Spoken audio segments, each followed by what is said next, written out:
네, 수업 시작하겠습니다. 반갑습니다. 네, 어, 수업 시작하기 전에 저희 이제 그 5, 6월 달 수업 약간 어떤 식으로 수업을 진행해 나갈지 얘기를 하고 수업 진행하도록 하겠습니다. 그래서 요거 그 기출 배점표 제가 이렇게 한 건데 저번 제가 특강 때도 잠시 설명을 해드렸는데 어, 기출된 거를 점수로 이렇게 나타낸 겁니다. 그래서 보면은 교육과정에서 제일 많이 출제됐고, 그 다음 교육행정. 배점으로 보면 여기 교육행정이 3점, 3점 있잖아요. 그래서 보면은 그 공무원 시험도 마찬가지인데 행정시험이 많이 나와요. 그건 어쩔 수 없는 것 같습니다. 또 그 이유도 차차 제가 설명을 해드릴 텐데, 근데 자기들도 이걸 계속 출제하면서 그래도 양심은 있는 것 같습니다. 제가 봤을 때는. 3점, 3점, 3점 이렇게 배치했잖아요.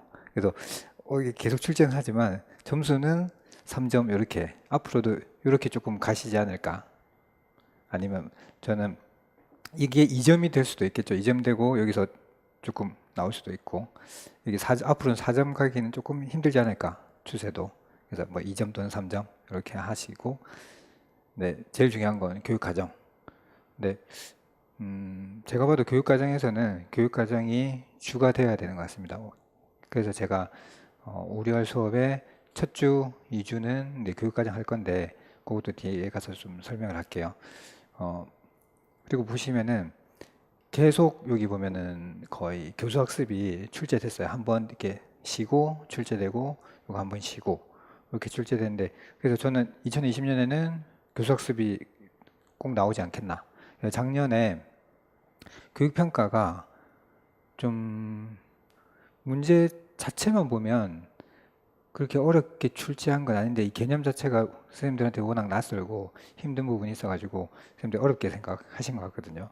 그래서 요즘 좀 분위기 보면 제가 여기 오게 되고 또 부탁받은 부분인데 제가 평가 수식에 조금 강하다 보니까 그쪽에 이제 설명을 좀 잘해서 선생님들 좀 수고를 덜어주면 좋겠다 이런 부탁을 좀 많이 받았었거든요. 그런 얘기를 했고 근데 이거 계속 나오겠죠. 평가 중요하니까 나올 텐데 저는 이쪽도 물론 당연히 좀 심화하고 중요한 부분이겠지만 또 책을 보면은 평가 부분이 페이지 수도 얇은 부분이 많더라고요. 대부분 선생님들이나 교재를 보면 여기도 나오겠지만 저는 이번에 교수학습에서 좀 다루지 않을까.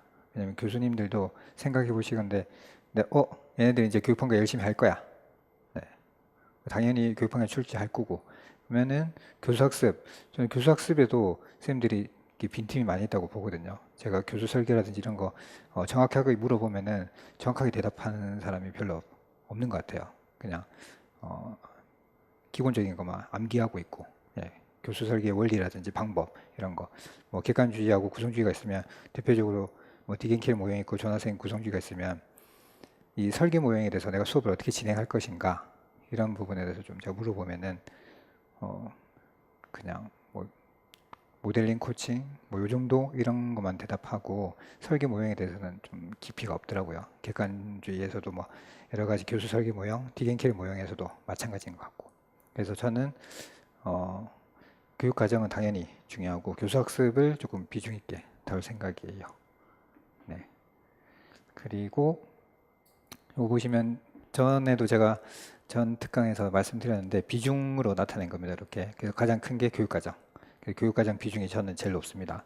그 다음에 네, 교육 행정인데 교육 행정 부분은 어, 뭐 힘들게 공부하게 되면 엄청나게 범위가 넓고 많거든요.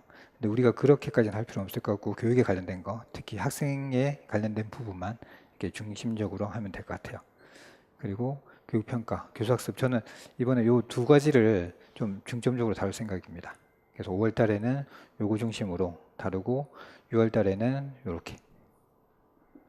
그래서 제 고민 중에 하나가 교육사 철학은 요거는 하루 특강으로 끝내든지 아니면 수업 시간에 간간히 철학자들 소개하면서 오늘도 제가 존두에 대해서 약간 설명을 해드릴 거거든요. 그러니까 경험주의, 진보주의 계열의 그 진보주의를 확산시킨 인물이거든요. 근데 나도 또 그런 분에 대해서 제가 좀 따로 책을 보고 설명해 드릴 거예요.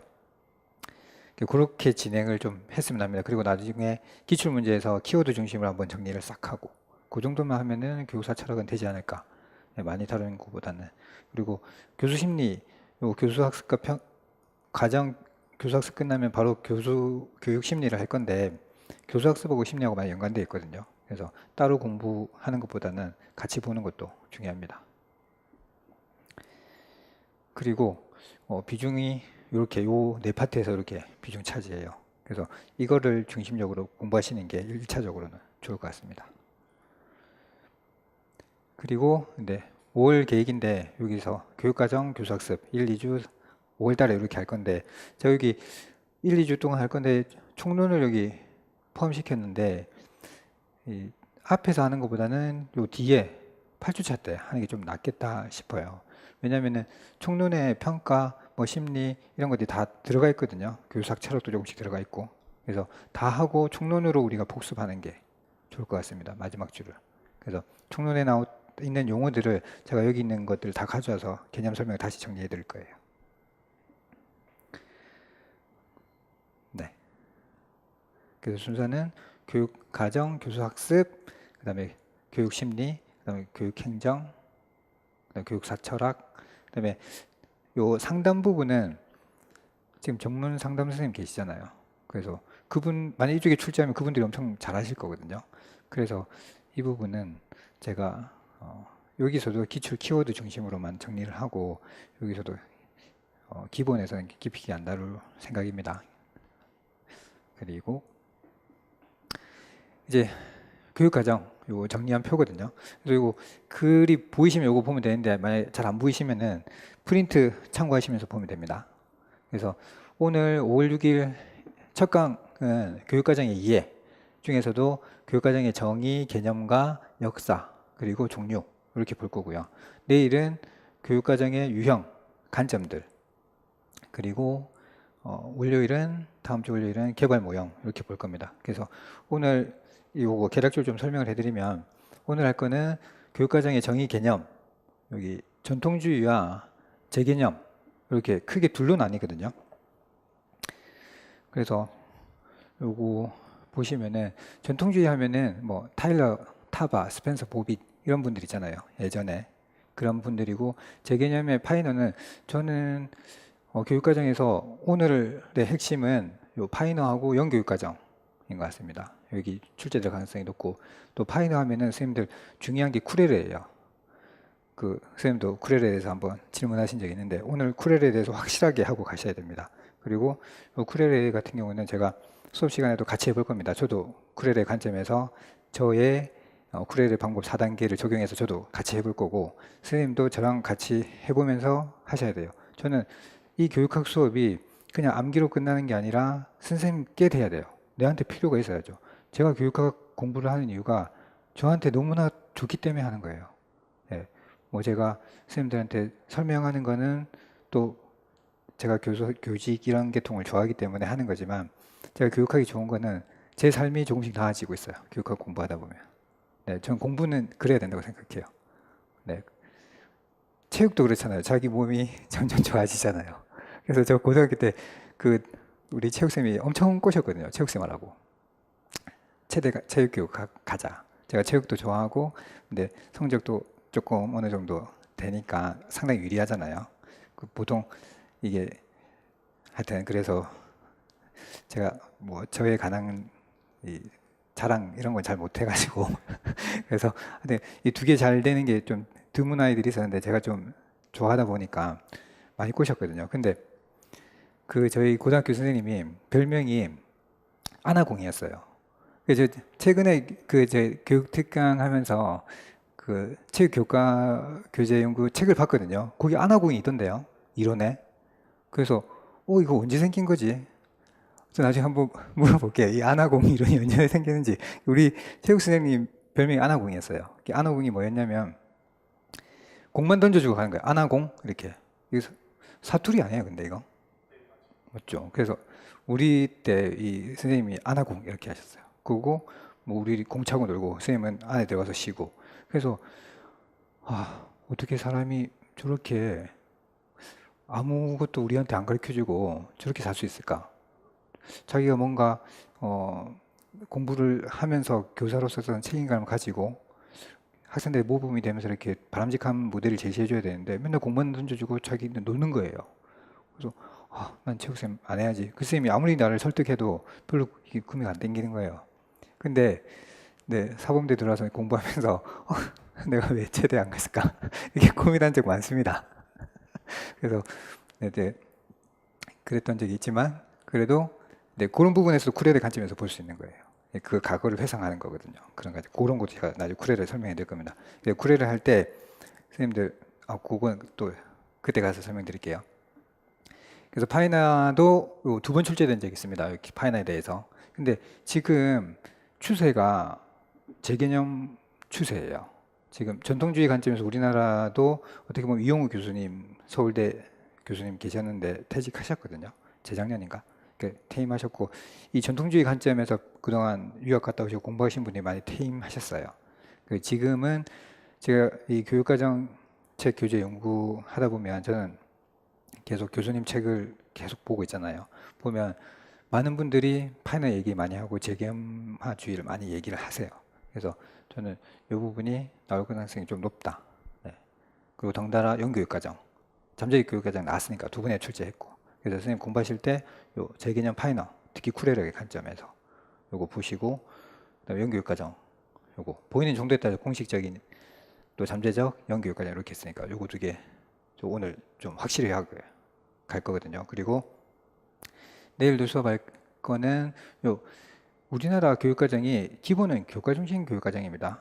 교과서가 없으면 수업할 수 없잖아요. 네, 항상 이거는 전통적으로 기본을 갖고 있습니다. 교과 중심 교육과정이 옛날 거 아니야? 그럼 우리 지금 뭐 갖고 수업하는데요? 교과서 가지고 하잖아요.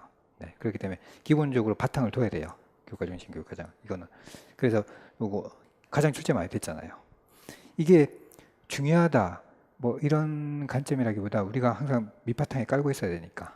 네. 존두이도 그런 말을 하거든요. 그리고 요거는 경험주의. 요거 출제됐습니다. 여기 출제돼가지고 지금 또 출제되기보다는 밑에 부분에서 좀 나올 가능성이 더 있지 않나.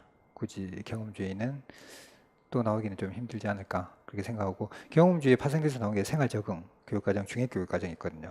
저는 중액교육과정에 조금 좀 중요하다고 봐요. 여기 보면 기출 많이 됐었거든요, 중액교육과정이. 근데 선생님들이 중액교육과정 하면 좀 낯설 거예요. 네, 지금 많이 쓰고 있는 게 통합교육과정이죠. 그래서 중액과정 공부할 때는 통합교육과정하고 연계해서 공부할 필요가 있어요.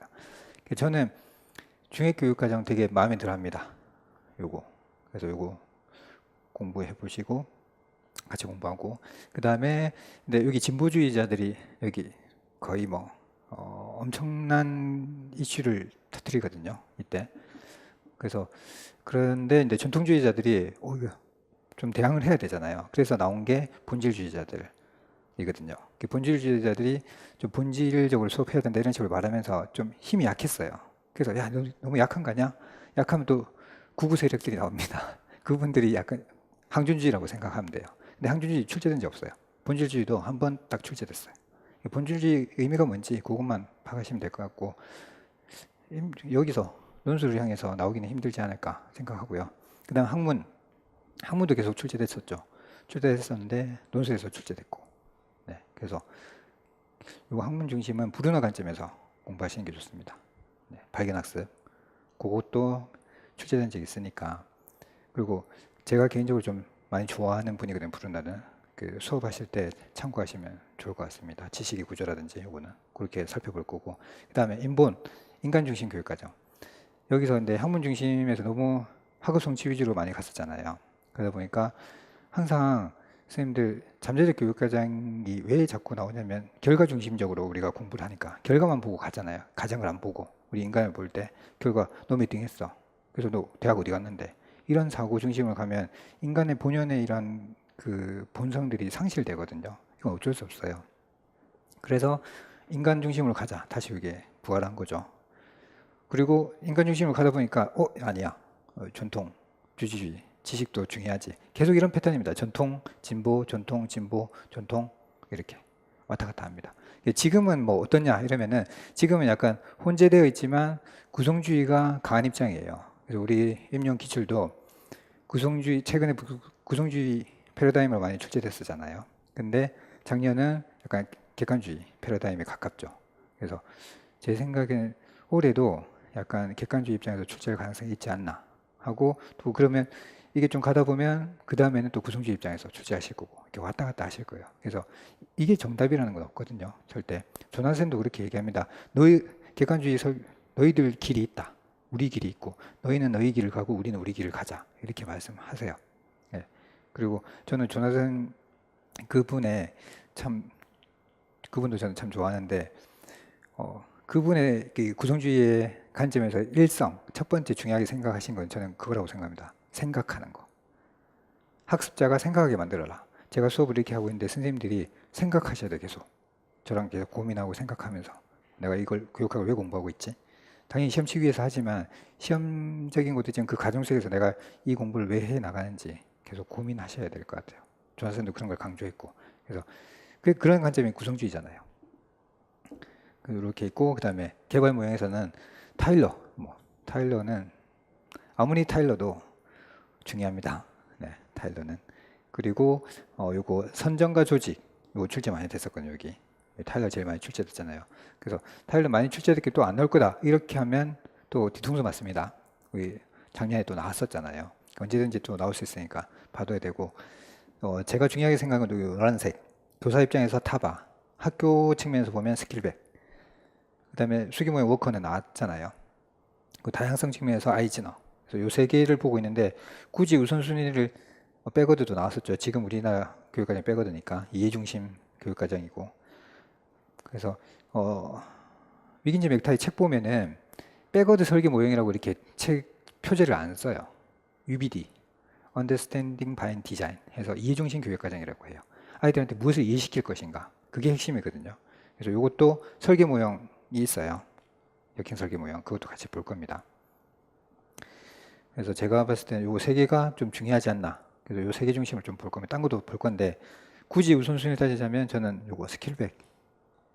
요게 조금 수기 모형은 약간 학교보다는 큰 개념이잖아요. 학교에서도 충분히 수기할 수 있지만 학교보다는 약간 큰 개념에서 많이 수기하거든요. 우리나라도 절대평가, 수능에서 절대평가를 어떻게 범위를 확장시킬 건가 이번에 수기했었잖아요. 근데 좀 제대로 안 됐죠.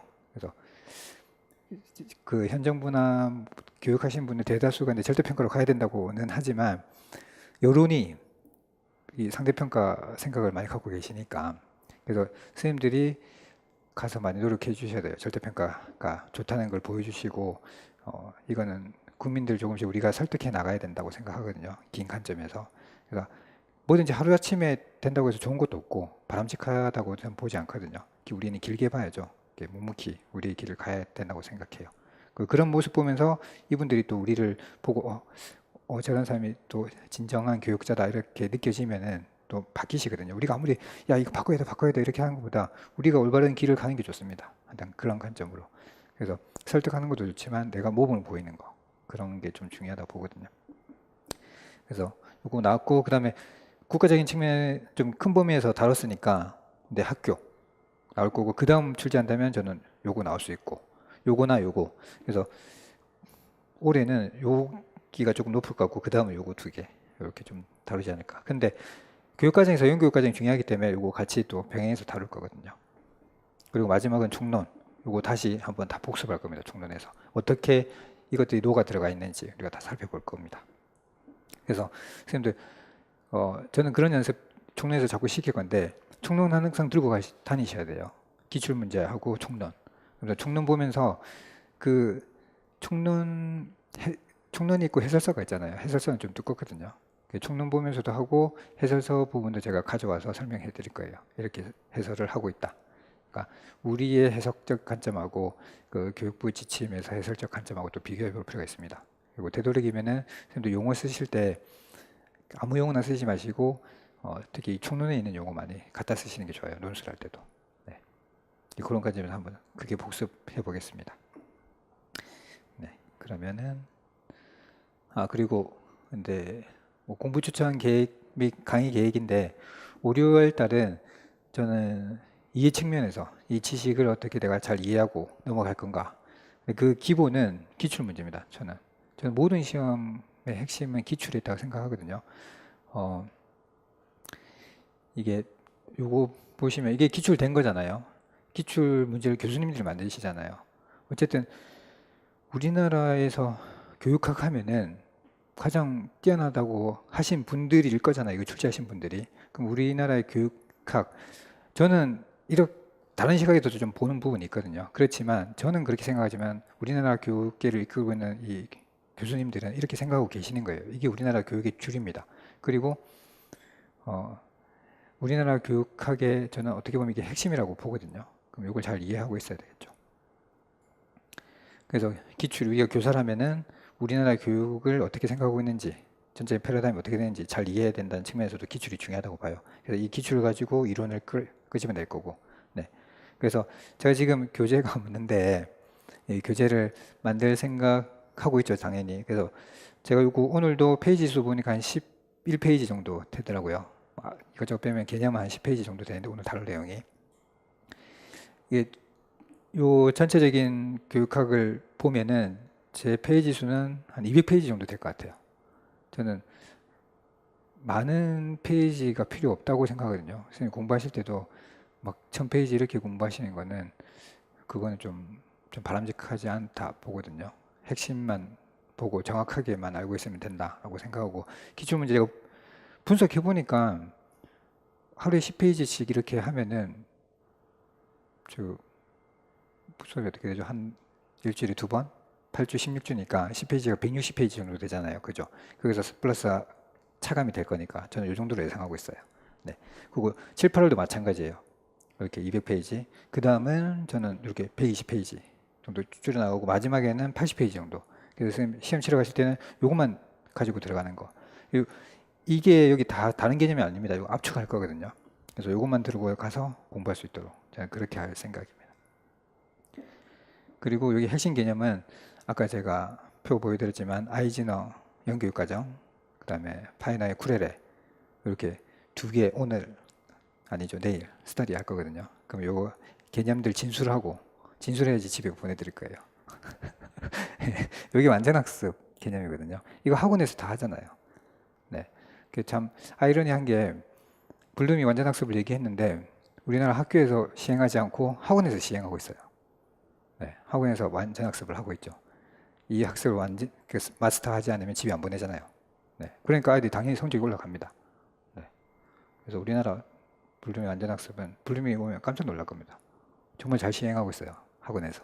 네, 정확하게. 근데 이게 왜 이런 현상이 나타나면 제가 교수 학습 방법이나 교수 설계 보면 이분들 설계할 때 어디서 아이디어를 가져오냐면 그 당시에 우수하다고 생각하는 교사들이잖아요. 이런 사람들의 특징을 살펴봅니다. 이 사람들이 이렇게 수업을 하는구나. 그걸 추려내요. 엑기스를. 그래서 발표하시는 거거든요. 그러니까 자연스럽게 우리 노량진에 보면 뭐 메가스터디 이런 데 수능 강사들이잖아요. 이런 분들 수업하시는 거 보면 저는 그 교수 설계자들 이런 것들이 가내라든지 이런 거 다 생각이 나요. 저 사람 저렇게 실제로 수업하고 있구나. 라길루스, 정교화 작업 저렇게 하고 있구나. 다 쓰고 있거든요. 근데 모든 교수 설계자들도 그런 말 하는데 나 절차대로 다 따를 필요는 없다. 너희가 맞는 걸 엑기스만 끌어다 써라. 그렇게 하고 있거든요. 학원에서 그렇게 하고 있어요. 근데 정작 학교에서는 그렇게 안 하고 계시죠. 네, 그런 부분이 있습니다. 진술하고 근데 선생님 저 집에 가고 싶어요. 먼저 보내드립니다. 우리는 자유의지가 있잖아요. 안 돼, 집에 가면 안 돼. 이렇게 하지 않습니다. 근데 저는 선생님들이랑 좀 이렇게 했으면 좋겠습니다. 되도록이면 남으시고 저는 요때가 좀 중요하다고 보거든요. 요 작업이. 그거 질문도 받고 알고 넘어가는 게 중요해요. 이게 알고 안 넘어가면 그 다음에 이게 쌓이잖아요. 그리고 선생님들 그거 내일 또 스터디 하면서 또 설명해 드리겠지만 공부 계획표 있잖아요. 이걸 저한테 제출해 주시면 제가 그걸 체크해 드릴 거예요. 그러면 선생님들이 어떤 식으로 공부해 나가는지 그리고 어떤 때 흔들리는지 보입니다. 네, 우리가 그거 뭐라고 하죠? 슬럼프는 누구나 옵니다. 슬럼프 안 온 사람 없거든요. 반드시 누구나 올 겁니다. 근데 이 슬럼프를 나 슬럼프야 하고 슬럼프에 빠지는 사람이 있고 슬럼프 왔구나 그래도 묵묵히 하는 사람들이 있어요. 슬럼프 극복하는 사람들은 묵묵히 하는 사람들이에요. 슬럼프는 누구나 오는 거예요. 슬럼프 오면 어떡하지? 이런 걱정하지 말고 슬럼프는 오는 겁니다. 당연히 오는 거고 이걸 내가 어떻게 묵묵히 내 길을 걸어가느냐 그런 게 중요하거든요. 그래서 그런 것들을 제가 그 데이터 보면 나오거든요. 저는 이 공부하다 보면 데이터가 참 중요하다고 봐요. 계속 기출문제 데이터 분석을 하거든요. 그래서 선생님 한 명 한 명도 데이터 분석하면 선생님들 공부를 어떨 때 집중력이 있게 하는지도 볼 수 있어요. 네, 그래서 그런 것들을 좀 저는 관찰하고 선생님들 조언해주고 그렇게 좀 시간을 가지려고 하거든요. 그리고 여기서 적용 분석, 그리고 사례 적용이 있는데 우리가 교육학 배웠잖아요. 그러면 이걸 현장에 가서 써먹을 수 있어야 되겠죠. 그런 관점에서 저는 좀 공부할 생각입니다. 그리고 특히 심화하는데 교육학에 저는 좀 심화할 게 많다고 봐요. 네, 여기보다는 여기서 좀 더 다르고 그 똑같이 개념 진술하고 지백하고. 근데 여기 보면 기출 키워드라고 있잖아요. 그 제가 수업하면 교재에 보면 이건 반드시 외워야 됩니다. 밑줄 그래서 네모 치세 별표 3개 이런 것들을 계속 제시할 거거든요. 이것들을 나중에 모아서 선생님한테 드릴 거예요. 그러면은 가장 선생님 공부하실 때 암기하기 좋은 시간대가 언제냐면 자기 전하고 그다음에 일어나서. 그래서 저도 공부할 때 지금도 그러는데 책을 머리맡에 이렇게 놔두고 보다가 자고 아침에 일어나서 보고 이렇게 해요. 네. 뭐 그냥 그렇게 되던데 그렇게 하는 게 좋은 것 같아요. 그래서 요 기출 키워드를 머리맡에 놔두고 좀 싹싹 보고 자고 잠이 올 거예요. 잠 잘 올 겁니다. 나 잠이 안 와요. 이거 보십시오. 네. 그러면 보고 잠이 온다. 자고 또 아침에 이제 일어나가지고 또 보는 겁니다. 네. 그렇게 하시면 될 것 같아요. 그러면 지금은 요때까지는 암기를 굳이 저는 할 필요 없다고 봐요. 여기서 기출 3개씩만 그렇다고 풀어지면 안 되거든요. 제가 좀 요때만 쪼을 테니까 요 3개씩만 하루에 일주일에 3개씩 이렇게 하고. 근데 여기서는 제가 처음에 50주제 했는데 50주제도 많은 것 같아요. 30개만 해도 충분할 것 같습니다. 그래서 주제별로 핵심 개념들을 여기서 배웠던 걸 추려내고 모의고사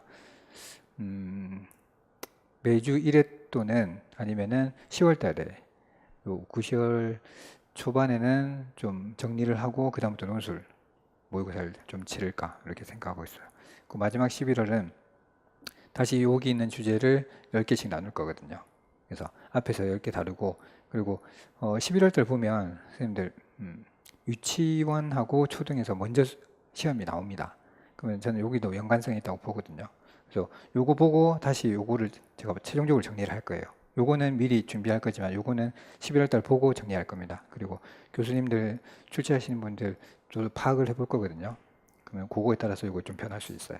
그래서 마지막에 요거 점검하고 특히 마지막 주는 시험 치기 마지막 주는 저는 조금 그 수업을 이틀을 조금 빡시게 할 생각이 좀 있습니다.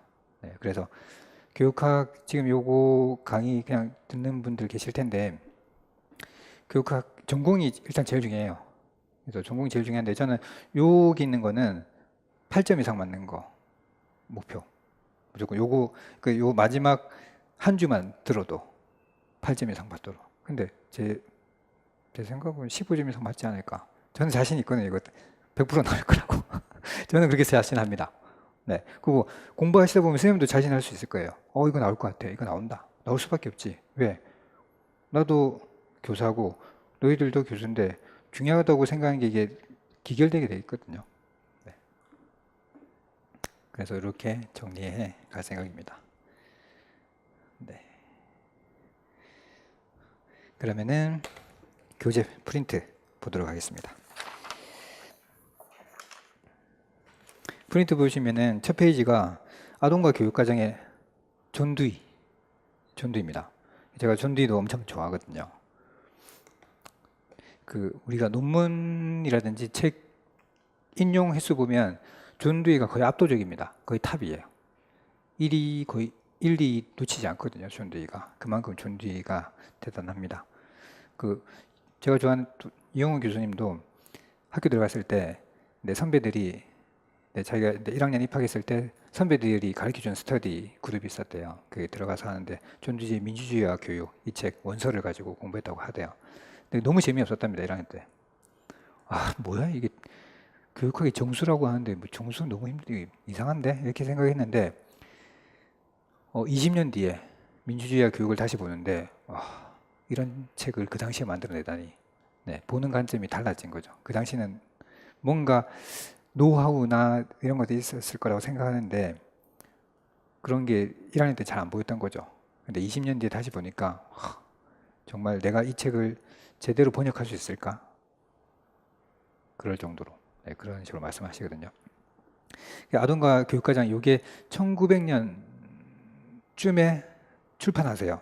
제가 이걸 왜 갖다 놨냐면 이 당시에 이 점이 나타나기까지만 해도 뭐죠? 전통주의 교과 중심 교육과정이에요.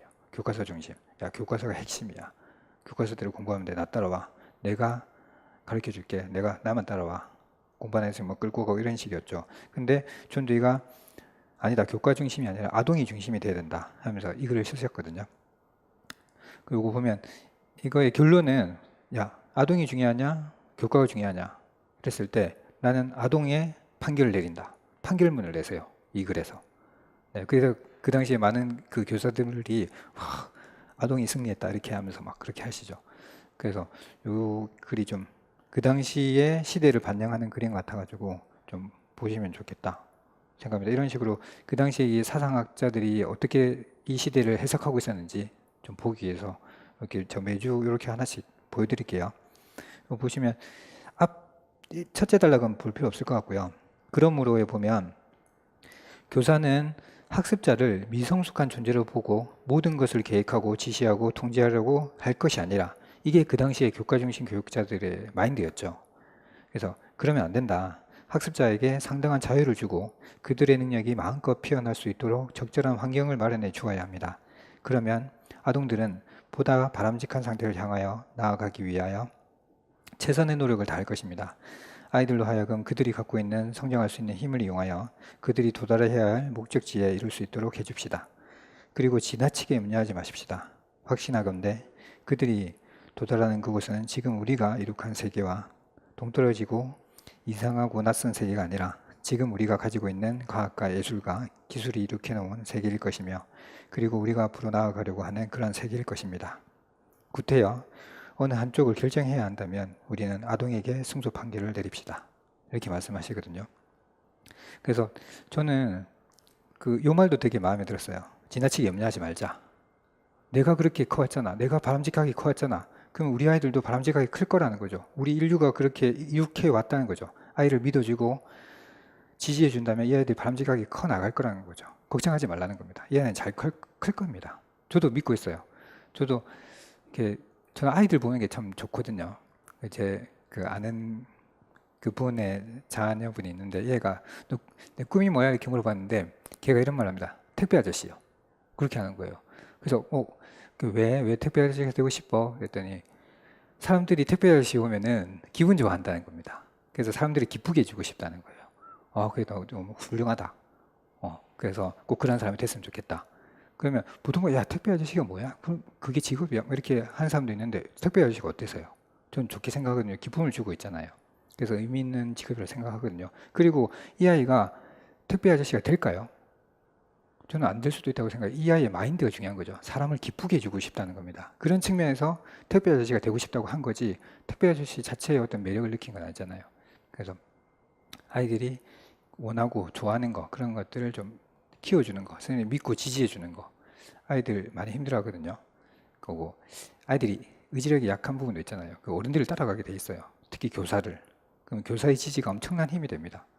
저도 학교 다닐 때 교사 선생님들이 저를 지지해 줄 때 힘이 많이 됐거든요. 혼낼 때 막 위축되고. 네. 저는 책 읽는 걸 좀 많이 좋아했는데 공부 안 하고 뭐 책을 읽어 이렇게 막 혼낸 분이 많았거든요. 책 읽으면 안 되나? 이런 생각을 했어요. 근데 지금은 책을 읽어야 된다 생각하거든요. 네. 그래서 밑에 가보시면은 또 제가 좀 굵게 해놓은 것 같은데 그런데 이게 잘 되려면 존 듀는 이런 말을 합니다. 이 모든 일이 제대로 이루어지려면 교사가 소위 교육과정이라고 부르는 것 속에 들어있는 인류의 경험을 아주 잘 알고 있어야 된다. 이렇게 말합니다. 전문가가 돼야 된다는 거죠. 그래서 이 당시에 진보주의자들 중에서 학생한테 그냥 믿고 맡긴다는 형태를 띠면서 내버려 두는 성향이 많았어요. 그렇게 하면 안 된다는 거죠. 우리가 전문가가 돼야 된다는 거예요. 전문가가 돼서 관리해야 된다. 그래서 이 당시에 킬패트릭도 프로젝트를 얘기하는데 처음에 킬패트릭이 아이들을 믿고 전적으로 믿은 거죠. 아이들이 프로젝트 해야 된다. 그거를 우리가 지지해주면 된다. 이런 입장을 취했어요. 근데 존두이는 야 그러면 안 돼. 아이들은 잘 몰라. 그래서 우리가 케어해줘야 돼. 같이 봐줘야 된다. 이렇게 보살펴줘야 된다. 이런 관점이에요. 그래서 선생님들 PBL하고 프로젝트하고 조금 개념상 혼돈스러워하는 부분이 있는데 제가 간략하게 설명해 드리자면 PBL은 문제중심, 똑같이 PBL 쓰죠. 문제중심이라고 하면 이 문제는 교사가 내는데 이 교사가 왜 내냐면 문제중심 구조에서 제일 중요한 게 비구조화된 거잖아요. 아이들이 구조화된 걸 잘 구별하기 힘들어요. 만들기도 힘들고. 당연히 교사가 내줘야죠. 구성주의 관점에서도 객관주의 입장이 있고 구성주의에서도 구성주의 입장이 있는 거예요. 그래서 PBL은 문제중심은 약간 이거 객관주의 쪽, 교수 설계 쪽이라면 프로젝트는 아이들을 더 믿는 경향이 강하죠. 이쪽에 있는 거죠. 아이들을 믿지만 아이들한테 내버려두는 건 아니에요. 케어해줘야 됩니다.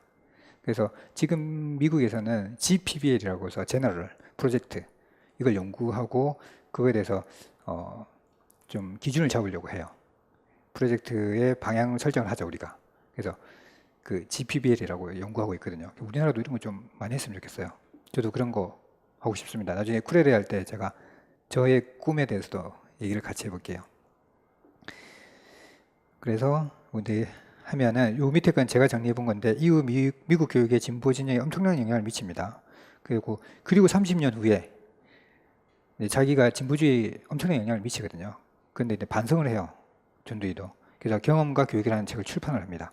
그거는 2부에 제가 또 설명해 드릴게요. 그래서 이거의 전 부제라고 하면 존두이, 그는 과연 진보주의자인가? 우리가 생각할 필요가 있다고 보거든요. 그래서 진짜 진보주의자인가 한번 살펴보고, 그리고 제가 요즘 보면 우리나라 보수 진영과 진보 진영이 꼭 좀 봐둬야 되는 게 아닌가. 그래서 존두이는 어떤 진보주의자였는가. 네. 이런 측면에서 좀 살펴볼 필요가 있다고 봅니다. 요 책, 제가 참고한 책은 박철원 교수님 책인데, 박철원 교수님이 이용우 교수님 제자예요. 네. 그래서 목차로 넘어가겠습니다. 목차 보시면은 교육과정의 이해, 교육과정 개념에 대해서 보고, 그 다음에 교육과정의 다양한 정리 살펴보고, 그 다음에 문유적인 표현, 공장, 정원, 여행으로서 이렇게 표현하시는데 그거 한번 살펴보고, 그 다음에 오늘 좀 중요한 게 4절의 교육과정의 다양한 모습, 영교육과정 이 부분에 대해서 집중적으로 볼 겁니다. 그 네모박스에 제가 좀 좋아하는 말인데, 배를 만들고 싶다면 사람들과 함께 나무를 모으거나 그들에게 가재와 일을 배당하지 말고 오히려 그들에게 끝없이 방대한 바다를 동경하도록 가르쳐라. 그래서 저도 이런 걸 모토로 삼고 학생들을 대하고 있거든요. 제가 교육학 수업을 하고 있지만 선생님들한테 교육학을 암기시키는 것보다 제가 교육학을 좋아하고 이거를 제가 어떻게 제 생활에 녹여내는지 그런 모습을 보여준다면 선생님들도 그렇게 하시지 않을까, 저는 그렇게 생각해요. 왜요? 이렇게 당연히 그런 부분도 어느 정도 필요하겠지만 본질적인 건 제가 교육학으로 행복해하는 모습들을 보여주면 선생님들도 자연스럽게 좀 따라오지 않을까, 저는 좀 그런 수업을 하고 싶습니다. 그리고 선생님도 학교 가서 체육쌤은 자기가 체육을 좋아하는 거죠. 그럼 애들도 체육 좋아하게 돼 있어요. 그 체육 시간 보면은 근데 저기 뭐 그냥 쉬는 애들 있잖아요. 놀고 있거나 그냥 이렇게 활동하는 애들 있지만 그냥 이렇게 있는 애들 있거든요. 그런 애들하고 좀 대화도 나눌 필요 있다고 봐요. 그러니까 특히 고등학교 가면 공부만 하고 있다 보니까 좀 체육 시간에 쉬는 애들도 많이 있거든요. 그냥 그런 애들한테 야 조깅 한번 해보자 우리. 뭐 스트레칭 잠깐 해볼래 우리? 선생님이랑 같이 해볼까? 저 같은 경우는 이 스트레칭 할 때 이거 이렇게 저까지 안 내려가요. 그래서 이런 거 한번 해보자. 공부할 때 디스크 걸릴 확률이 높다. 그래서 이거 같이 해보자. 이렇게 했을 때 아이들이 달라져요. 그 한 번의 행동들이. 네. 아이들이 변하게 만듭니다. 선생님들의 행동이. 근데 그냥 여기 이런 게 잠재적 교육 과정이잖아요. 선생님이 아이를 변화시킬 수 있습니다. 그래서 잠재적 교육 과정이 중요한 거거든요. 계속 출제했고. 그래서 잠재적 교육 과정이 또 나올 수 있어요. 네. 근데 올해는 아니다. 네. 올해는 또 나오긴 힘들고 연교육 과정 보도록 하겠습니다. 그리고 본 3페이지 교육과정의 이해 들어가 보시면은 기출 용어 정리 요 박스 찾습니다. 요게 다 기출된 개념이거든요. 그래서 굵은 글씨 돼 있는 거 있잖아요. 요거 중심으로 저는 볼 겁니다. 딴 거는 지출됐거나 나오기 조금 지금은 힘든 부분이 아닌가. 그래서 굵은 거 위주로 볼 생각입니다.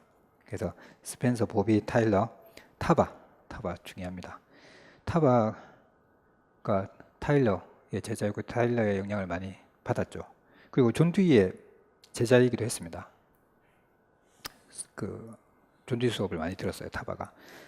그리고 워커, 그다음에 잭슨도 타일러 제자죠. 그다음에 아이지너도 잭슨 수업을 들었어요. 블룸의 제자이면서.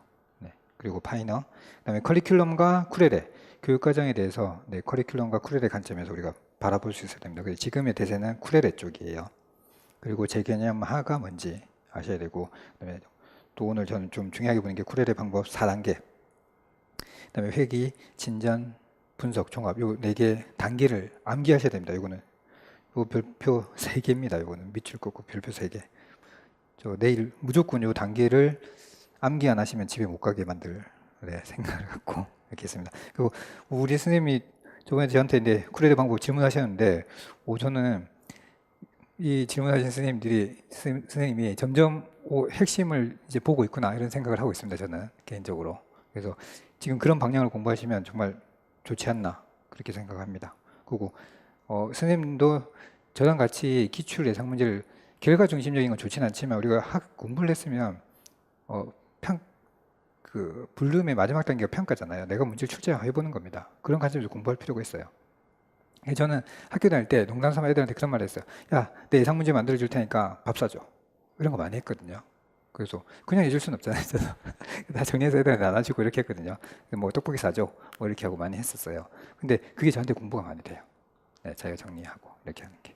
그리고 선생님들 1년만 보시면 내가 같이 공부하는 사람들이 임용의 경쟁자가 될 수 있지만 길게 보면 나를 더 낮게 나은 곳을 만드는 작업이에요. 그런 걸 하고 나눠주는 것들이. 네, 좀 그렇게 생각하시고 공부하는 게 크게 보시면 좋을 것 같아요. 그리고 우리 학교 현장 가면 선생님들이 그런 말씀 많이 하세요. 재수를 한 정도에 따라서 수업 실력이 다르다. 그래서 초수들이 수업 되게 못한다고 해요. 그래서 수업 잘하시는 분들이 보면은 한 3수 이상 하신 분들, 이런 분들이 수업 잘한다. 그 기간제 많이 하신 분들 수업 잘한다. 이렇게 말씀 많이 하시거든요. 그래서 지금 우리나라는 교생 실습 한 달 정도밖에 안 하잖아요. 한 달 해도 선생님 따라 다르잖아요. 저는 근데 제 담당 선생님이 우리한테 많이 맡겼거든요. 첫 수업 그냥 한 2, 3일만 본인이 이렇게 하시는 거 보여주고 나머지는 다 맡기셨어요. 그리고 첫 주만 딱 그냥 와서 딱히 뭐 별 말씀 안 하셨어요. 그리고 첫 주만 수업 그다음부터는 안 들으셨어요. 믿고 맡기고 이렇게 해주셨거든요. 참 저는 좋은 분 만난 것 같아요. 그분. 네. 저도 잘 배웠고, 근데 한 달밖에 안 돼가지고 많이 아쉬웠죠. 아이들도 이제 친해지려고 했는데 많이 헤어지고 그러니까. 그래서 교생 때 아직도 막 기억이 많이 나네요. 선생님들도 다 교생 재밌게 보냈다고 생각합니다. 제 후배 중에 하나가 얘가 남자인데 남학교에 간 거예요. 그 남자는 적어도 남녀공학이 강의 좋습니다. 남학교 가면은 어떤 일이 있었냐면 얘는 그 선생님을 좀 잘 못 만난 것 같아요. 선생님이 수업 거의 다 하고 마지막 주에 맡겼다고 하더라고요. 그래서 3주차가 됐는데 한 애가 선생님이 이제 뒤에 있으니까 물어보더래요. 쉬는 시간에. 선생님 누구예요? 이렇게 하더래요. 그래서 막 너무 가슴 아팠다고 얘가. 그 3주차에 막 누구냐고 물어보고. 그래서 야 네가 잘못했네. 왜 남고에 가가지고 남녀공학이 가든지 이렇게 하면 좋을 텐데 애들도 야 그렇잖아 이러면서 네가 잘못했다 내가 봤을 때는 그런 얘기 했었는데 왜 이야기가 났었죠. 네, 일단 갑시다. 요거 보고 공식적 잠재적 연교육과정 별표 출제될 가능성이 높습니다. 그리고 학습 목표 보겠습니다. 기출 용어를 쓰고 90% 이상의 청취도를 달성한다. 전에도 말씀드렸지만 이 10%는 객관식이 불필요한 부분도 저는 있다고 봅니다. 시대가 많이 변하고 있기 때문에. 그래서 다 이해할 필요는 없다고 봅니다, 저는. 그리고 이번에 보면 교육과정을 쿠렐의 관점으로 말하고 방법 4단계를 쓰고 자신에게 적용할 수 있다. 저는 공부에서 중요하게 보는 게 자신에게 적용 가능해야 된다고 생각해요. 그래서 오늘 수업하면서 요거 자신한테 적용해보고 시간을 갖도록 하겠습니다. 그리고 3번에 잠재적 영교육과정의 개념을 말하고 예시를 쓸 수 있다. 네. 그리고 4번은 요거는 요건 좀 제 생각을 좀 담아서 학습 목표에 제시했습니다. 파이너의 재개념화의 의미를 말할 수 있다. 사람들이 재개념화가 뭐야? 이렇게 질문을 많이 했어요. 학자들도 파이너한테. 그래서 근데 파이너도 이런 얘기를 합니다. 재개념화가 뭔지 구체적으로 정의하라 이러면 나도 솔직히 힘들다. 근데 재개념화는 뭐냐면은 기존의 전통적인 교육과정을 재개념화하자는 말이에요. 그냥 쉽게 생각하면 그렇습니다. 근데 그 본질이 뭐냐, 그 의의가 뭐냐 이렇게 했을 때 파이너가 약간 곤란해한다는 말보다는 이거는 내가 규정할 수 있는 게 아니다. 여러분들이 규정할 수 있는 거다. 스스로에게. 이런 관점으로 말을 하시거든요. 그래서 이 빈칸을 놔둔 게 우리가 이제 공부를 끝나고 재개념화를 배웠잖아요. 그러면 선생님이 생각했을 때 교육과정은 무엇인가? 이 빈칸으로 놔뒀어요. 제가 생각하는 게 있습니다. 이 수업을 마치고 같이 한번 생각해 보도록 할게요. 이 빈칸에 선생님들이 무엇을 하실지. 그래서 1절에 보면 교육과정의 개념, 교육과정학자들이 가장 많이 생각하고 고민하는 부분입니다. 이게 무엇을 가르치고 배우는 것인가? 이거에 대해서 고민 많이 하세요. 그래서 이 네모박스도 뭐냐면은 슈버트라는 미국의 교육과정학자인데 저는 이분 책이 저하고 좀 맞고 좀 괜찮더라고요. 그래서 교육과정 100년사라고 있는데 이 사람이 교육과정학에 대해서 100년 동안 정리를 한 거예요. 그래서 홍우조 교수님하고 이렇게 해서 번역한 책입니다. 이거 보시면은 여기도 나와 있지만 두 번째 줄 즉만 볼게요. 여기 밑줄에 놔둘게요. 무엇을 배우고 왜 그것을 배워야 하는가? 이런 문제의식을 계속 갖습니다. 교육과정학자들이. 선생님도 교육과정 공부하시면서 이런 생각을 좀 가지실 필요가 있어요. 그리고 이런 밑에 보면 질문들을 하세요. 그래서 선생님들 이거 한번 읽어보십시오. 그리고 그 밑에서 맨 밑에서 두 번째 줄 좀 굵게 제가 표시한 것 같은데 밑줄 하나 끌게요. 훌륭한 가르침은 정답을 주는 것이 아니다 라고 말씀하세요. 그리고 탐구의 요점을 제기하는 것이다. 내가 무엇을 공부할 것인가? 이 공부의 핵심은 무엇인가? 이런 의문을 갖고 질문을 하게 만드는 수업. 그런 게 진정한 교육과정이다. 이렇게 말씀들을 하세요. 교육과정 학자들이. 대부분 교육과정 하시는 분들이. 자, 이제는 4페이지에 교육과정의 원민 역사에 들어갈게요. 1번은 뭐냐면은, 그러니까 교육과정에 대해서 의견이 다양합니다. 교육과정이 뭐냐 했을 때 아주 다양하게 말씀하시거든요. 여기도. 그래서 2번에 보면, 2번을 넘어갈게요. 영어로 커리큘럼이다. 커리큘럼은 라틴어 쿠레에서 유래하였는데 원래 의미는 마차가 달리는 경주로를 의미하였다. 그래서 쿠레레 밑줄 하나 긋겠습니다. 쿠레레 하고 그 다음에 3번 1860년 스펜서가 어떤 것이 가장 가치 있는 지식인가 라는 논문을 발표하셨어요. 이분이. 그래서 이때 좀 파장을 일으키거든요. 그래서 이거에 대해서 영향을 많이 미쳐요. 왜 영향을 많이 미치냐면 논문을 발표하고 근대과학의 연구 성과를 교육과정 논의에 적용하였다. 여기 밑줄 하나 긋겠습니다. 실생활을 향상시키는 데 기여하는 지식을 강조했습니다. 이 세상에 가장 가치 있는 지식은 우리 실생활에 필요한 지식이다 라고 강조하셨어요. 왜 이런 말을 하냐면 이 당시가 이제 산업혁명이 극에 달하는 시대잖아요. 1800년대 전후로 해서 산업혁명이 일어나니까. 네, 그래서 이런 지식 중에서도 뭐가 제일 중요하냐? 과학이라고 하세요. 그래서 그냥 참고로 과학 하나 적어주세요. 지식을 강조했는데 그 옆에 과학을 강조하셨다. 그래서 이게 스펜서가 기출된 적이 한 번 있거든요. 근데 뭐 논술에서는 나올 가능성은 없지만 요 교육과정의 흐름을 한번 파악해 보는 겁니다. 그 다음에 4번 교육과정은 보빗을 제일 처음 말했다고 얘기하거든요. 그래서 그에 저서 더 커리큘럼에서 교육용어를 처음 사용되었다. 그래서 이분이 하신 게 성인 활동 능력을 과학적으로 조사해 아동들에게 가르치려 했다. 이거 보빗은 과학적으로 연구했거든요. 그래서 대표적인 성인들을 모아가지고 이분들이 갖고 있는 중요한 성질들을 파악한 거예요. 그래서 한 10가지 정도 추려내세요. 그래서 이런 것들을 우리 아이들에게 가르쳐 주자. 그러면 아이들이 잘 성장하지 않겠느냐. 이렇게 하세요. 그래서 보빗에 잘 모르시는 분들 많은데 보빗도 되게 훌륭합니다. 요거 1화만 제가 하나 설명해 드리면 보빗이 학교 선생님 하셨거든요. 요 당시에 학교 선생님 하다가 많이 교수님 많이 되세요. 학교 선생님 하다가 근데 교수가 또 되는데 이 당시에 미국이 필리핀 식민지 하잖아요. 요때 그 보빗이 필리핀에 갑니다. 필리핀에 가가지고 교육과정 설계를 해줘요. 필리핀에. 근데 보빗도 그런 말 하는데 불행하게도 한편으로는 다행스럽지만 불행하게도 필리핀이 자기의 의견을 모두 수용했다는 겁니다. 미국의 교육 방식을 다 따르겠다라고 한 거예요. 그럼 어떻게 됐어요? 그동안 필리핀이 수백 년, 수천 년 동안 해오던 이 교육 그 문화를 버린 거잖아요. 그래서 그 당시는 보빗이 우리가 전수해 줄게. 너희도 강대국이 될 수 있어. 내가 전수해 주마. 이렇게 열의에 차서 했거든요. 근데 요거 하고 나서 10년 뒤에 이 사람이 반성을 해요.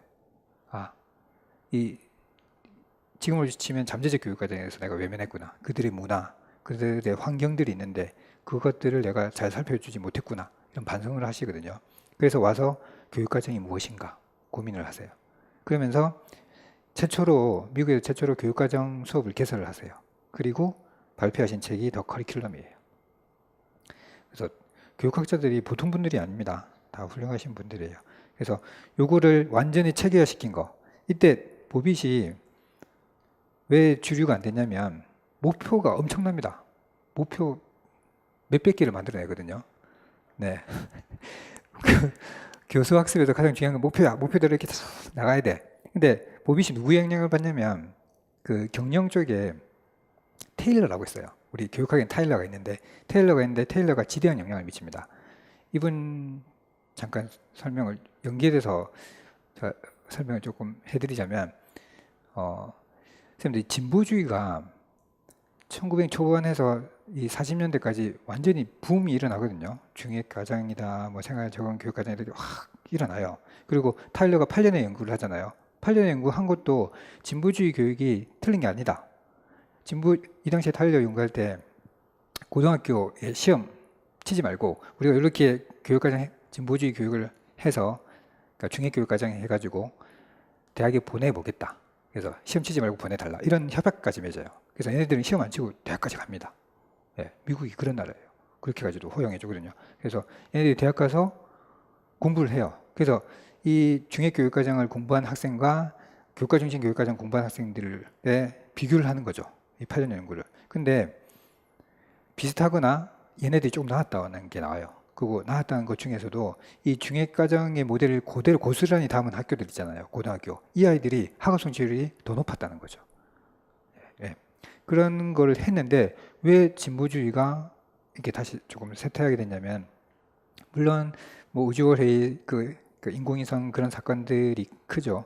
있는데 전 테일러 영향도 있다고 보거든요. 테일러가 목표를 왜 중요하게 생각했냐면 이 행정, 경영에서 이 목표가 히트를 칩니다. 이 당시에 직원들한테 일을 시키는데 그냥 일 시킨 거예요. 야, 열심히 일하자. 열심히 해. 이렇게 했는데 그렇게 하는 것보다 목표를 주는 거예요. 얘가 어제 5개를 만들었거든요. 근데 야, 6개 만들면 집에 보내줄게. 이렇게 했더니 오전에 끝내고 가는 겁니다. 이렇게 해서 목표가 중요하구나. 그래서 그 다음에 7개, 8개 이렇게 시킨 거예요. 이게 빡치잖아요. 빡치는 거거든요. 그래서 근데 임금을 더 줍니다. 계속. 더 주는데 문제가 생겨요. 결국에는. 이러면 생산량이 많아지잖아요. 그 원가가 떨어질 수밖에 없거든요. 그럼 가격이 떨어지니까 많이 만든다고 많이 팔리는 건 아니니까. 그래서 급여가 나중에 정체하게 되잖아. 올라가다가. 그래서 더 이상 애들 열심히 또 안 하게 되거든요. 그런 과정을 겹치는데. 그래서 테일러가 한 거는 목표를 세워서 이렇게 하니까 아이들이 생산량이 높아지더라. 그리고 이 사람이 좀 지적받는 게 이런 부분인데 결과를 세워놓고 이 목표를 향해 나아가면 고성취를 할 수 있다. 그리고 사람이 또 물론 중요하지만 시스템이 중요하다. 이런 시스템 체계를 만들자. 시스템화 시켜요. 이 것들을. 그래서 그 당시에 1941년에 히틀러가 미국한테 선전포고 하거든요. 그래서 미국도 우리가 이길 수 있다. 이렇게 생각한 거예요. 근데 정확하게 분석했어요. 왜냐하면 미국에서 그때 타격 시스템도 없었고 상선도 별로 없었어요. 전투할 만한 그런 것도 무기들이 별로 없었거든요. 그래서 미국도 이길 수 있겠다. 정확하게 파악했는데 이 테일러를 놓친 거예요. 테일러가 뭐래서 시스템이 중요하다 했잖아요. 이 시스템을 그대로 군수물자에 적용을 시킵니다. 그래서 일반 사람들을 이 시스템을 적용시키니까 3개월 만에 숙련된 노동자가 되는 거예요. 그래서 무기를 바로 생산해내요. 그래서 3개월 내에 바로 이 무기를 만들어서 공격하러 들어가거든요. 그래서 히틀러가 이걸 간과한 거예요. 그래서 미국이 이런 경험을 했잖아요. 시스템이 중요하다는 걸. 이런 전반적인 시각들이 진보주의에 영향을 미쳐요. 그러면서 점차 수그러들거든요. 그리고 지금 전쟁이 났는데 교육이 좀 신경 안 쓰게 되잖아요. 그리고 이 전쟁에서 미국이 완전한 입지를 굳히잖아요. 세계 강대국으로. 그러고 이제 시스템에 대해서 완전히 이제 인식을 하다 보니까 진보주의가 이렇게 수그러드는 경향에다가 다시 인공위성까지 터지니까 완전히 진보주의가 퇴색된 부분이 있거든요. 네. 그래서 그런 부분이 있습니다. 저 5번 또 이상하게 갔네요. 파이너 요거 여기서 제일 중요합니다. 역사에서 별표 2개. 파이너 별표 2개 치고 밑줄 칩시다. 파이너는 재개념주의자로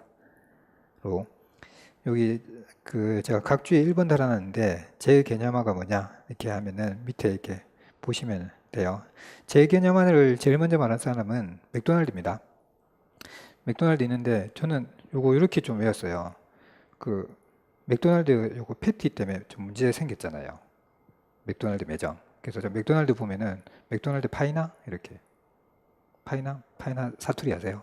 이거 파이다 이럴 때. 그래서 맥도날드 파이나. 그래서 요즘 맥도날드 잘 안 가는데 그렇게 외워두시면 금방 외우지 않을까 생각합니다. 재개념주의자로 학교 교육의 비인간화와 소외 현상을 비판하며 여기서 밑줄 끌게요. 기출 용어입니다. 개인적 교육 체험의 자선적 소술 방법을 도입.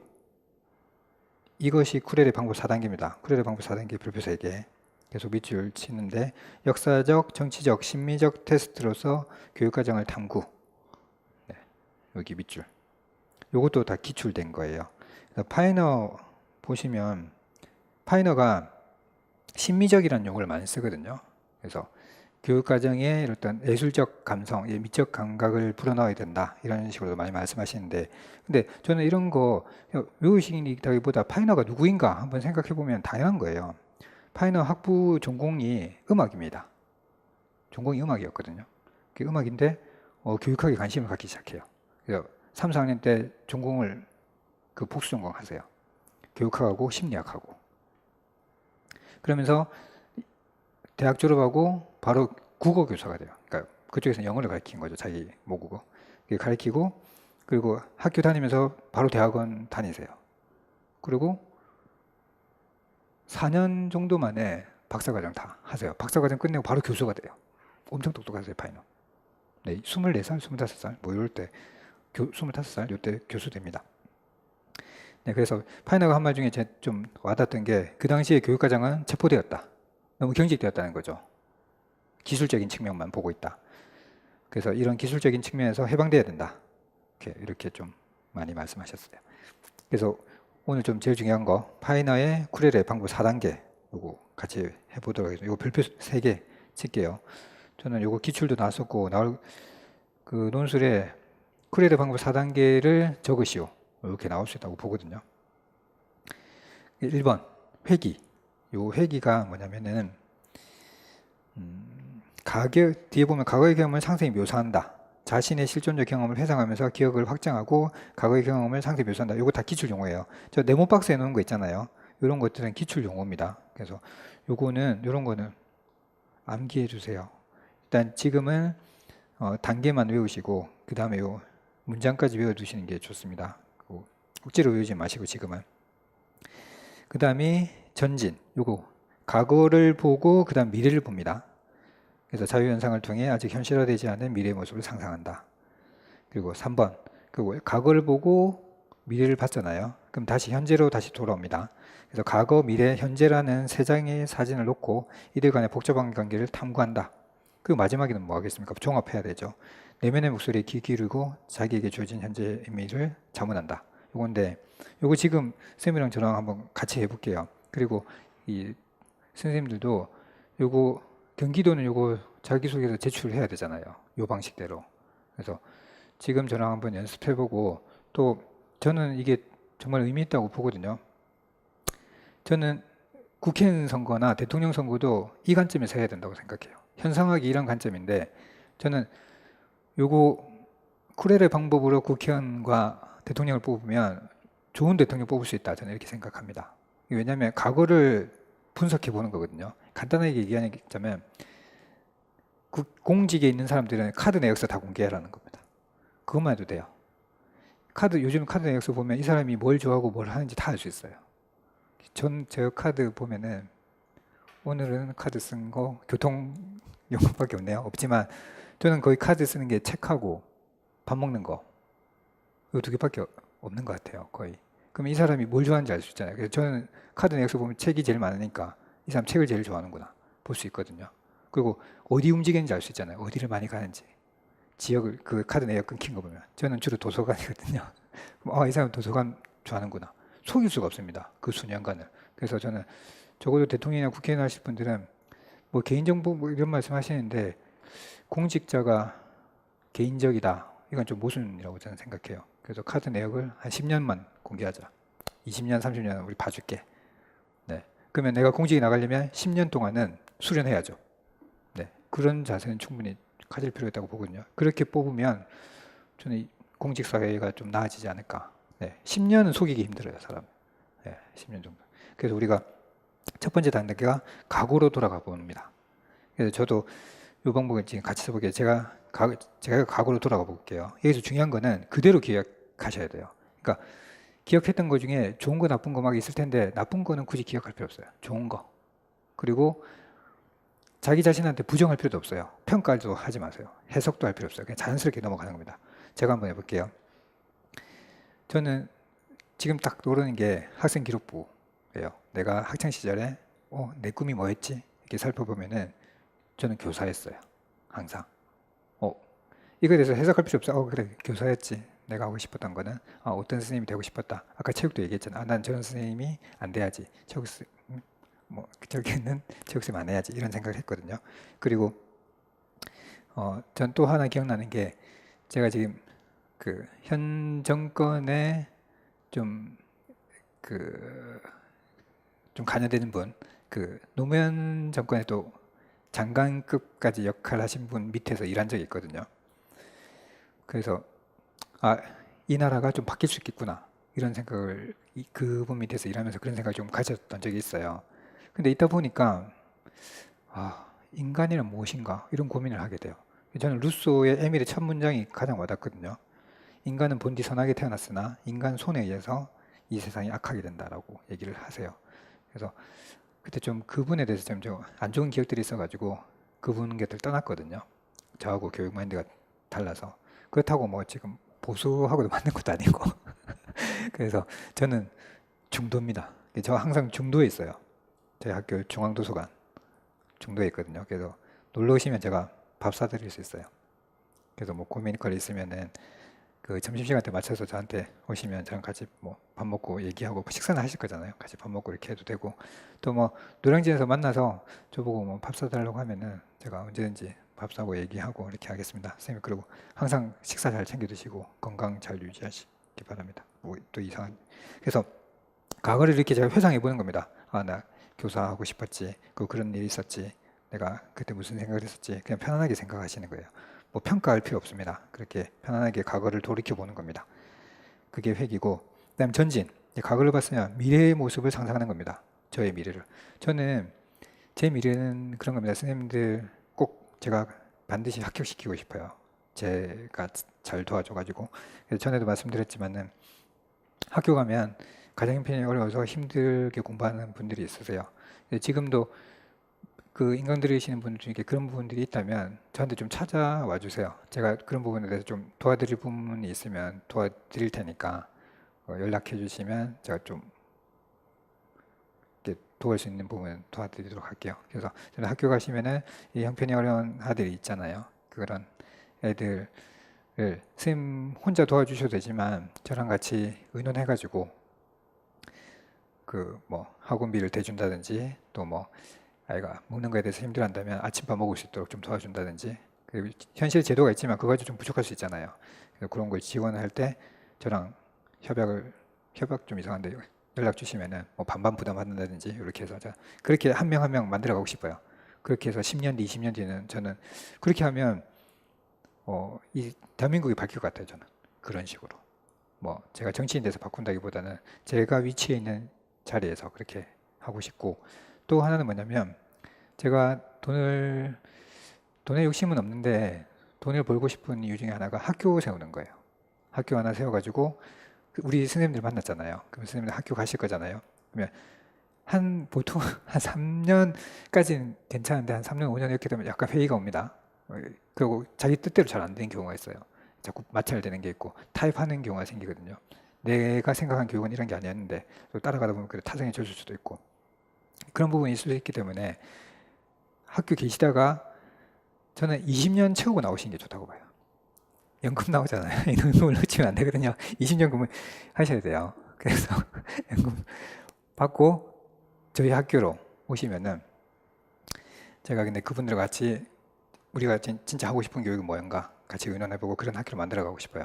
그리고 또 임용 공부하시면서 또 잘 안 되신 분들이 있을 수 있잖아요. 그럼 그런 분들하고 저는 같이 그 학교를 만들어 나가고 싶거든요. 그래서 뭐 외국의 발도르프 학교, 썸머힐 학교 이렇게 학교 있는데 우리나라만의 학교를 좀 한번 만들고 싶어요.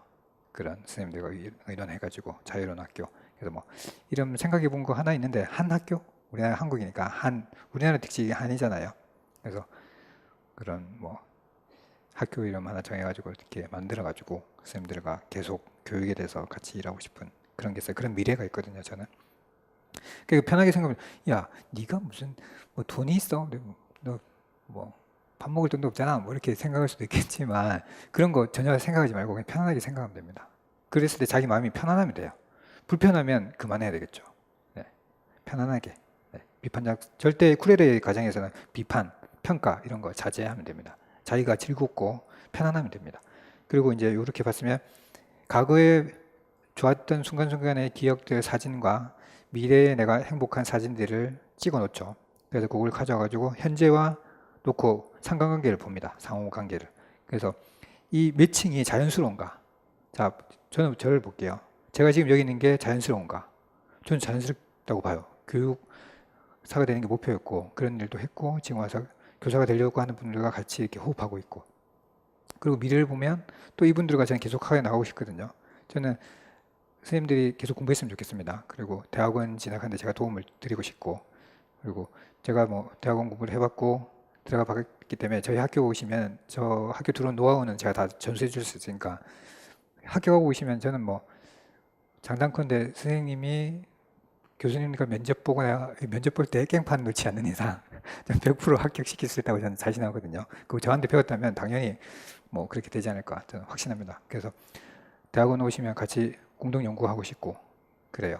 그래서 이게 참 좀 그렇지만 학문적으로 인정받으려면 대학원에서 박사학위 받고 논문으로 승부를 보셔야 돼요. 그래야지 우리가 이 주도권을 쥘 수 있거든요. 학교에 있으면서 내가 교육학교를 이끌겠다 이건 힘들어요. 네, 그래서 그렇게 오셔서 같이 공부하면서 그래서 생각보다 그렇게 힘들진 않습니다. 네, 대학원이. 네, 또 학교 하면서 저랑 같이 하면 분담해서 또 하면 되니까 그렇게 해서 그런 학습 조직을 만들어가고 계속 만들어가고 싶거든요. 제가 좀 좋아하는 부분, 그 선생님들이 좋아하는 부분이 각각 있을 거잖아요. 그 부분에 대해서 계속 공부해 나가고 그런 조직을 만들어 나가고 싶어요. 그래서 저는 지금 이 자리가 참 의미 있는 자리라고 생각하거든요. 지금 행복하고 학생 수도 많이 없지만 그래서 인강 들으시는 분들 웬만하면 직강 와주셨으면 좋겠어요. 저랑 같이 좀 호흡하면 좋겠는데. 네, 그렇습니다.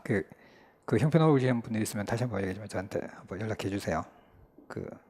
제 전화번호 010-7595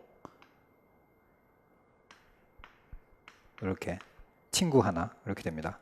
여기도 친구 있죠? 친구 55 이렇게 요겁니다. 연락해 주시면 저랑 얘기해 가지고 좀 대화를 했으면 합니다. 그리고 3장의 사진을 이제 가져왔습니다. 그래서 분석하는데 불편하면 안 좋은 거겠죠. 이게 편안해야 돼요. 그래서 선생님들 이곳 자소서 제출할 때 이게 맥락이 자연스러워야 됩니다. 요거 평가하세요. 이게 핵심이니까. 네, 과거, 미래, 현재를 분석했는데 이게 다 달라. 부단은 과거에 돈 많이 벌고 싶었어요. 경영학에서 돈 많이 떼돈 버는 게 조물주의 위에 건물주가 나의 꿈이었어. 근데 지금은 내가 공부를 하고 있고 미래에도 건물주야. 그럼 이거 이상한 거잖아요. 이렇게 쓰면 절대 안 됩니다. 그래서 과거, 미래 편안하게 쓰셔야 되는데 이게 좀 아니다 하더라도 선생님이 제출하셔야 되니까 경기도 하면은 요 맞춰서 제출하셔야 돼요. 여기 핵심이니까. 그래서 한번 선생님들 저한테 제출하면 제가 검토해 드릴 수 있습니다. 또 파이너 책에 보면 이거 자세하게 다뤄져 있거든요. 그거대로 제가 분석해서 그 채점해 드릴게요. 이런 부분 어떻게 되어 있는지. 그래서 요거 그냥 단순히 과거, 미래, 현재 뭐 이렇게 보시는데 요거 기록할 때 그 순간의 감정들이나 어떤 장면들을 회상할 때 체크해야 될 부분들이 있거든요. 그럼 이런 거 보면 얘가 가식인지 아닌지 알 수 있어요. 저는 어느 정도 보입니다. 출제하시는 분도 다 보일 거거든요. 네. 그게 또 파이너가 말하는 쿨렐의 관점이고, 네. 저는 좀 조심해야 될 부류가 가식적인 사람들이라 생각하거든요. 그런 분들을 잘 좀 볼 수 있는 게 요 쿨렐가 아닌가. 그래서 마지막에는 이거 세 개를 보고 이제 종합하는 겁니다. 마지막에는. 그래서 내면의 목소리를 키우고 나는 누구인가. 예, 그런 거를 한번 다시 점검해 보는. 그래서 요 전체적으로 보면 자기가 편안해야 됩니다. 내가 행복하고 좋고 이런 감정을 느껴야 됩니다. 그래서 이렇게 해봤습니다. 그리고 선생님들 중에서도 요거 저는 한번 작성해가지고 저한테 제출해 주세요. 시간 날 때. 그래서 평상시에 좀 고민하고 조금씩 쓰다가 이거 오래 걸려도 괜찮습니다. 뭐 저희 6월달에 수업 마치니까 6월달 마칠 때 제출해도 되고 저도 근데 시간 봐서 이렇게 점검해서 드릴 테니까 선생님 꼭 제출했으면 좋겠어요. 제가 이렇게 봐드릴게요. 선생님들. 네. 그래서 6번 보시면 학교 현장에서 교육과정은 주로 학교에서 배우는 교과목이나 교과 과정을 포함하는 학교에서 배우는 모든 경험의 총체, 이게 일반적인 우리 교육과정이라고 하죠. 교육 목표를 달성하기 위하여 개발된 프로그램 등으로 주로 사용되고 있다. 예. 그래서 문제 하나만 풀고 넘어가도록 하겠습니다. 그래서 2000년 초등학교 문제인데 아래 글에서 밑줄 친 이것에 해당하는 거. 이것의 정의는 교육을 보는 관점에 따라 다양하다. 네. 그리고 이것은 학습자의 교육적 성취를 위한 모든 수준의 계획으로 정의되기도 한다. 이것은 유무형의 형태를 지니며 다양한 자료를 통해 표현될 수 있다. 몇 번입니까? 네, 당연히 3번이죠. 요거 한 거는 선생님들 교육 과정의 정의는 어떻게 본 시각에 따라 다양하게 해석될 수 있어요. 그래서 교육 과정은 여러 개가 있습니다. 그리고 선생님들 요거 하나만 제가 설명을 하고 변천에 대해서 설명을 하고 요거 제가 좀 쉬는 시간을 갖고 문제 잠깐 풀고 하도록 할게요. 저 여기 각주 2번에 보면 심미적 측면 이런 거 있잖아요. 그래서 파이너가 미적인 측면을 많이 강조했거든요. 그래서 저 요거 하나만 좀 설명해 드리고 싶어가지고 요거 선생님 미자 있잖아요. 미자가 이렇게 되잖아요. 미국 할 때 미자가 요거잖아요. 선생님들 아름다운 미국. 미국이 아름다워? 미국이 아름답나요?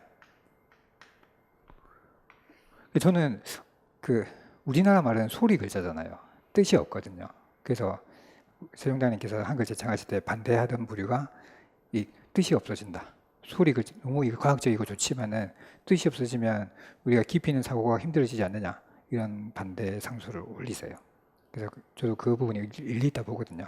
그래서 우리나라 한글이 되게 과학적이긴 하지만 의미를 좀 찾아볼 필요가 있어요. 한자나 영어에서. 그런 식으로 공부할 필요가 있는데 저희 교수님이 이런 말씀 하셨어요. 이게 양자인데 이게 해석되면 굿이란 뜻이에요. 좋다. 좋은데 뭐가 좋냐면 내가 좋은 거. 내가 좋은 것을 하는 게 아름다운 거라는 거예요. 근데 대자가 있잖아요. 내가 좋은 거를 극대화시키는 거예요. 내가 좋아하는 일을 계속해서 열심히 하는 거. 그게 미국이에요. 우리 선조들은 미국을 그렇게 판단한 거예요. 안 좋게 보면 미국이라는 나라가 개인주의 나라일 수도 있거든요. 개인만 지향한 나라일 수 있는데 저는 우리 선조들이 이렇게 파악했다고 봐요. 자신이 좋아하는 일을 극대화시키는 나라. 전 세계 보면 그게 미국인 것 같아요. 자기가 좋아하는 일을 가장 열심히 하고 좋아하는 나라가 저는 미국이라 생각하거든요. 그래서 미국 지금 미술계도 미국 뉴욕이 완전히 주도권을 잡았잖아요. 그래서 이 배경도 뭐가 있냐면 2차 대전 끝나고 많은 이 미술가들이 막 굶는 사람도 있고 심지어 좀 죽는 사람도 있고 생기는 거예요. 그래서 미국에서 어떤 시행을 했냐면 미술가들한테 기본소득을 보장해 준 거예요. 그래서 전 세계에 있는 네노라는 미술가들이 뉴욕으로 다 옵니다.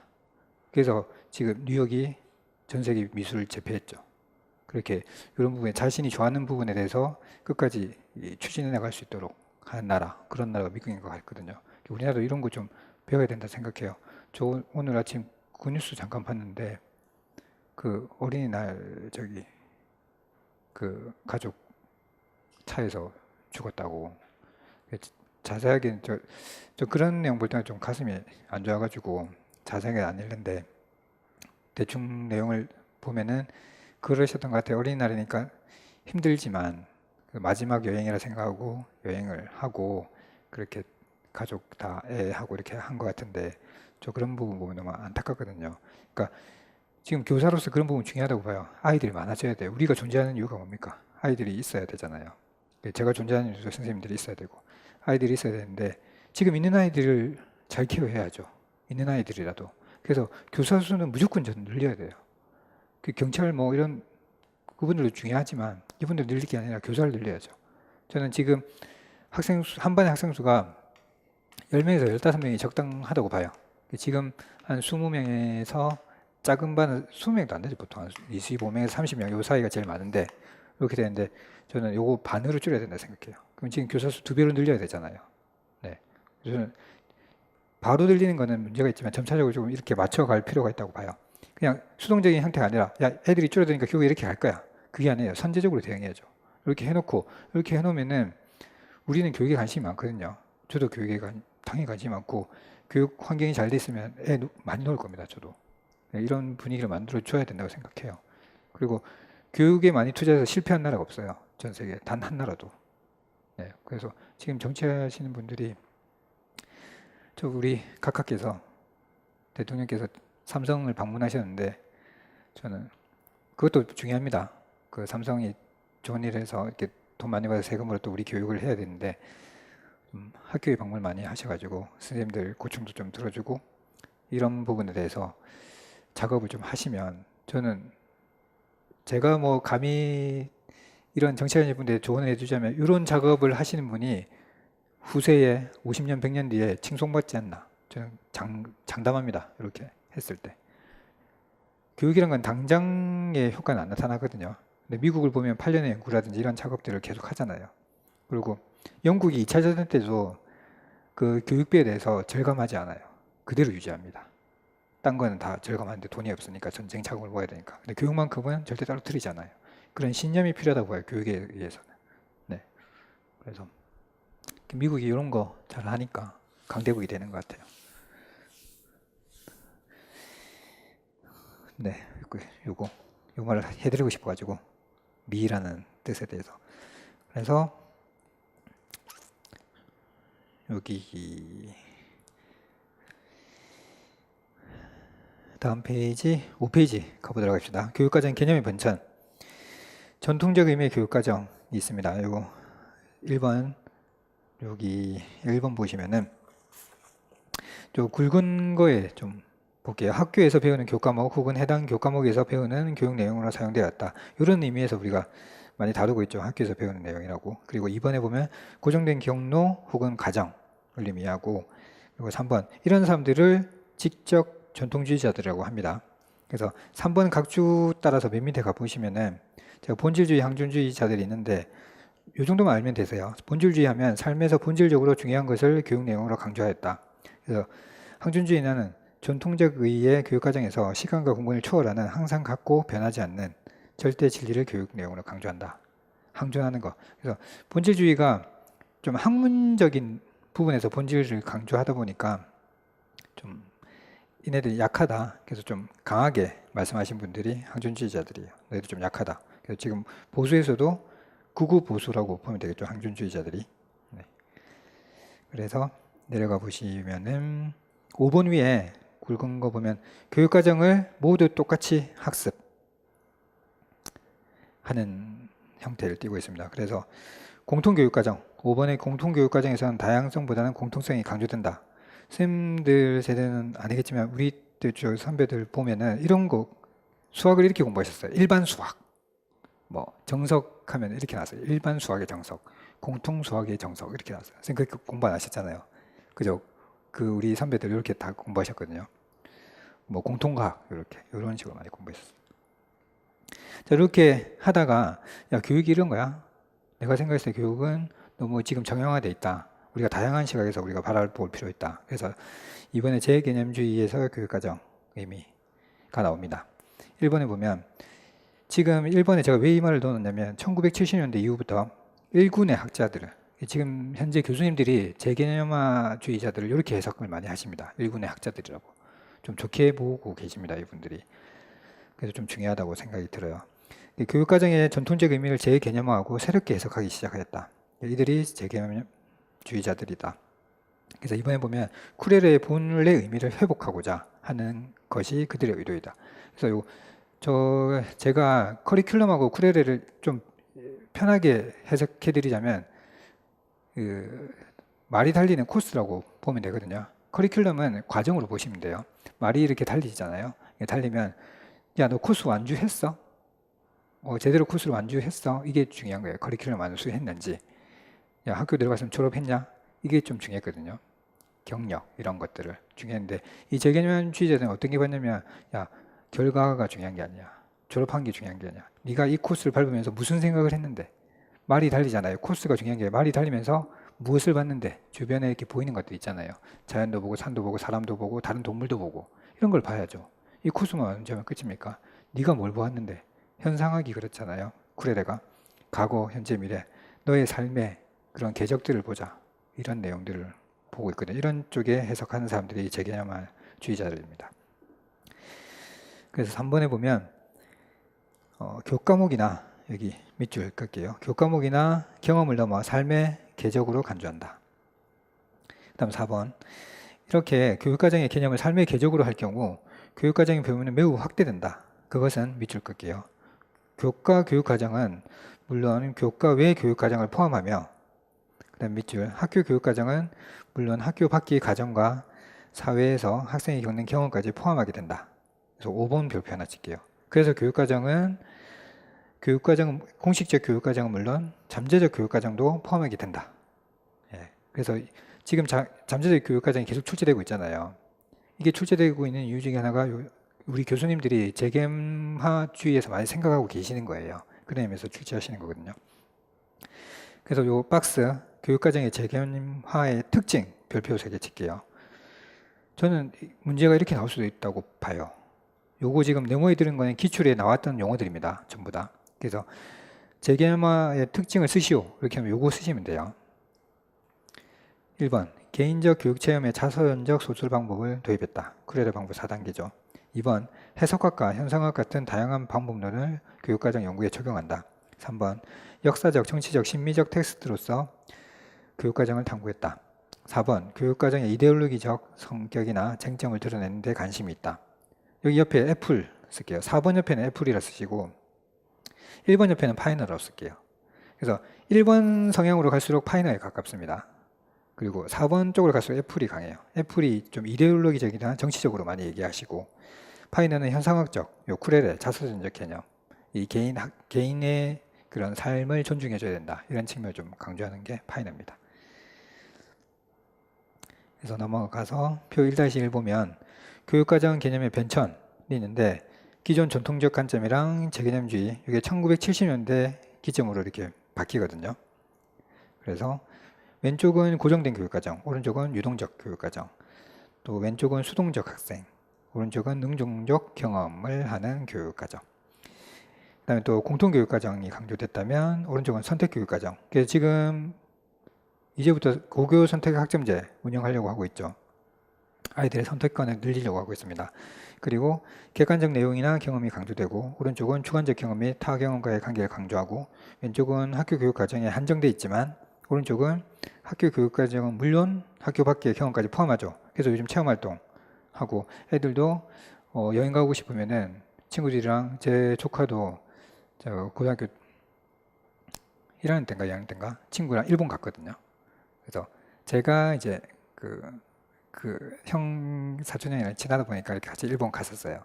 얘네 가족이랑 같이 갔었는데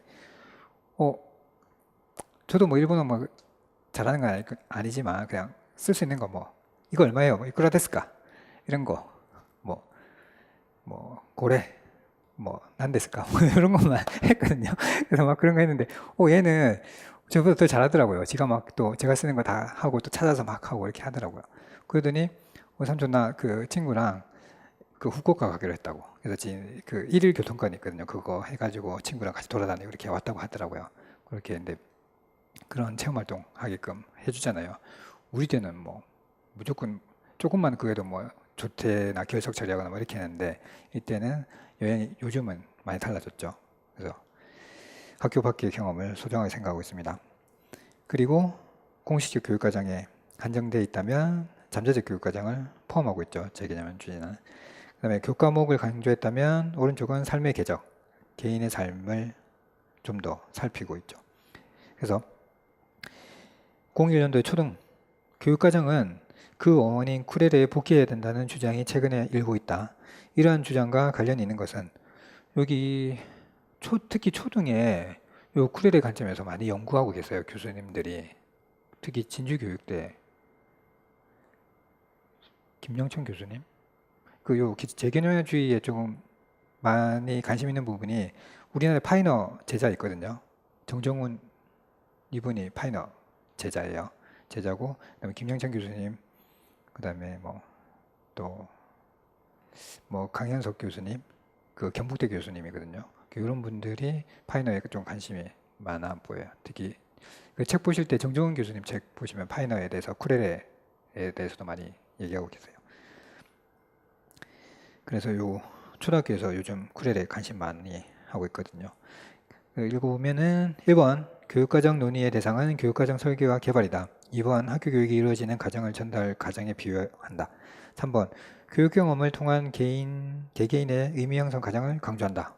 3번이죠, 답이. 그래서 재개념주의는 개개인을 존중합니다. 그래서 4번 교육과정 질관리 차원에서 교사의 책무성을 강조한다. 그래서 여기 교육과정 여기까지 시간이 좀 된 것 같아서 여기까지 수업을 하고 관련된 문제 조금 형성평가 문제 풀고 쉬는 시간 갖고 뒤에서 수업하도록 하겠습니다. 수고하셨습니다. 네.